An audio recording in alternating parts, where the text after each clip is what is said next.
হুজুর, বর্তমানে আমরা দেখি অনেক মেয়ে ফেসবুক ইউটিউব থেকে ভিডিও করে ইনকাম করে।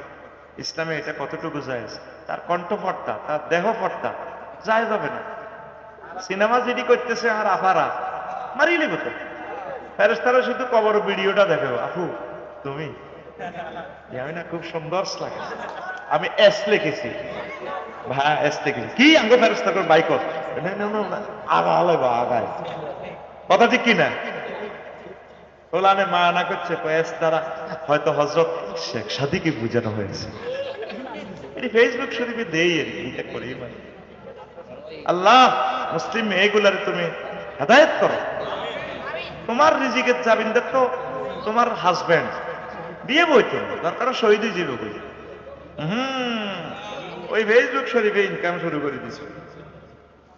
আল্লাহ বিয়া থাকতো না সমাজে, কারণ বিয়ে এভাবে আয় তো দেখছি কোন দি রেস্টুরেন্ট একটা জিনা প্রশিক্ষণ ইনস্টিটিউট এগুলা। আর গড় ইউরোপ মহাদেশের লাইনে আর কেউ গড় রাখতো না, কেউ জরুরি মুর করে গিরিল কই কই খাইব, গিরিল এত রাডের ভিতরে গিরিল হট ডগ ঢুকাইব। আল্লাহ আল্লাহ, এগুলা ফিতনা, বুঝবে? ও হোটেল ব্যবসায়ীরা, আল্লাহর জন্য ছেলে মেয়ে যাতে একসাথে আসতে না পারে, শুধু ছেলেদেরকে ঢুকাইতে দিবেন।